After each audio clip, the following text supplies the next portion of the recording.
Hi பசங்களா, ரொம்பவே இம்பார்ட்டன்டான ஒரு அப்டேட் கொடுக்கறதுல நான் மேபி கொஞ்சம் டிலே ஆயிருக்கலாம். ஆனா இன்னும் டைம் இருக்கு. நல்லா பாருங்க, நீ காலையில ஒரு பையன் எனக்கு வந்து மெசேஜ் பண்ணா, ஹாய் சார், என்னோட நேம் ரேங்க் லிஸ்ட்ல வரல.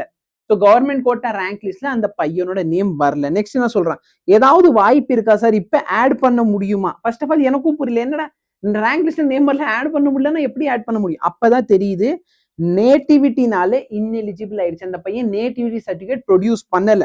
சரிங்களா? ஸோ நான் அகைன் என்ன கேட்டேன், சார் நேட்டிவிட்டி சர்டிஃபிகேட் ப்ரொடியூஸ் பண்ணீங்களா அப்படின்னு கேட்டதுக்கு அந்த பையன் என்ன சொல்றான்னா, இல்ல சார், ப்ரௌசிங் சென்டர்ல அது மேண்டிடேட்டரி இல்லைன்னு சொன்னாங்க. ஸோ யோசிச்சு பண்ணி, தமிழ்நாடு கவுன்சிலிங்ல நீங்க கவர்மெண்ட் கோட்டால வரணும் அப்படின்னா உங்களுக்கு இருக்கிற ஒரே ஒரு கிரைட்டீரியா என்ன? கவர்மெண்ட் வந்து நீ தமிழ்நாடு பையன் தான் அப்படிங்கறது எப்படி கண்டுபிடிக்க முடியும்? தமிழ்நாடு நேட்டிவிட்டி சர்டிஃபிகேட் வச்சு. இந்த பையன் நேட்டிவிட்டி சர்டிஃபிகேட் ப்ரொடியூஸ் பண்ணல. சரியா? ஓகே, நேட்டிவிட்டி சர்டிஃபிகேட் ப்ரொடியூஸ் பண்ணலன்னு கூட இன்எலிஜிபிள் வந்திருக்கும். இன்எலிஜிபிள் வந்ததுக்கு அப்புறமே சர்டிஃபிகேட் ப்ரொடியூஸ் பண்ணிருக்கணும். அது நான் கேட்டதுக்கு என்ன சொன்னாங்கன்னா, ப்ரௌசிங்ல மேண்டிட்டரி இல்ல. இன்எலிஜிபிள் லிஸ்ட் வந்தப்ப அதுல என்னோட நேம் இருக்கான்னு சரியா செக் பண்ணல. இப்ப என்ன பண்றது? டைரக்டா சென்னை கீழ்பேக் அங்க போலாமா? டைரக்டா சப்மிட் பண்ண ஏதாவது சான்ஸ் இருக்கா அப்படி நான் அந்த பையன் கேட்டிருந்தான். ஸோ நான் என்ன சொல்லியிருந்தேன் அப்படின்னா, சான்ஸ் இல்ல. ஆனா இப்ப உங்களுக்கு சான்ஸ் இருக்கு. ஸோ எந்த ஸ்டூடெண்ட்ஸ் எல்லாம், சார் நான் முன்னாடி சர்டிஃபிகேட் வந்து ப்ரொடியூஸ் பண்ண மறந்துட்டேன், ஆனா இப்ப பண்றதுக்கு ரெடியா இருக்கேன்னா, இந்த இடத்துல பாரு, kind attention, final extension to upload the document, missing document upload பண்றதுக்கான ஒரு வாய்ப்பு கொடுத்துருக்காங்க. வாய்ப்பு ரொம்ப கம்மி. இது என்னோட அன்பான வேண்டுகோள் எல்லா ஸ்டூடெண்ட்ஸ் கிட்ட.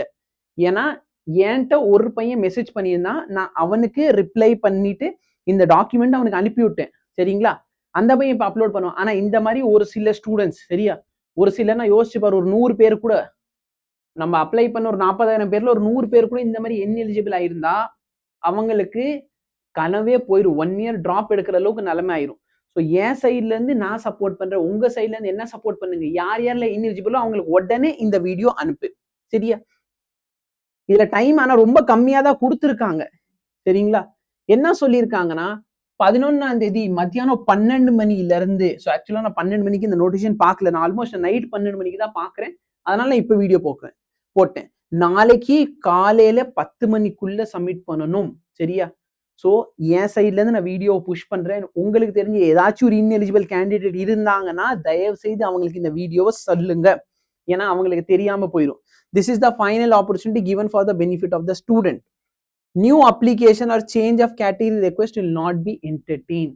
ஸோ கிளியர் கட்டா சொல்லியிருக்காங்க. யாராவது அப்லோட் பண்ணாம இருக்கீங்க, இன்எலிஜிபிள் கேட்டகரியில இருக்கீங்கன்னா தயவு செய்து எலிஜிபிள் ஆயிருங்க. சரி, இதனால ரேங்க் லிஸ்ட்ல டிஃபரன்ஸ் வருமானு கேட்டா மேபி கொஞ்சம் ஒரு 100 ரேங்க் மேக்ஸிமம் 100 ரேங்க் டிஃபரன்ஸ் வந்து நான் எதிர்பார்க்கிறேன். அதை தாண்டி எந்த அளவுக்கு வரப்போகுது நம்மளுக்கு தெரியல. சரிங்களா? உங்களுக்கு தெரிஞ்சு நேட்டிவிட்டி சர்டிஃபிகேட் இல்ல கேட்டகரி சர்டிஃபிகேட் அப்லோட் பண்ணாதனால ஒரு சில பேர்ல ஓசி கேட்டகரியில வந்திருக்கீங்கன்ட்டு ஒரு பையன் சொன்னான். சார் நான் பிசி சார், எனக்கு ஓசி கேட்டகரி வந்திருக்கு. ஸோ மேபி நீங்க வந்து ஓசி கேட்டகரியில எலிஜிபிளா இருந்திருப்பீங்க. ஸோ இப்போதைக்கு நீங்க பிசி சர்டிஃபிகேட் அப்லோட் பண்ணுங்க நாளை காலைல 10 மணிக்குள்ளார. ஓகே? ஸோ தயவு செய்து முடிஞ்ச அளவுக்கு இது உங்க ஃப்ரெண்ட்ஸ்க்கு ஷேர் பண்ணி, யார் யாரெல்லாம் இன்எலிஜிபிள் இருந்தாலும் அவங்க எல்லாருக்குமே ஷேர் பண்ணி தெரியப்படுத்துங்க.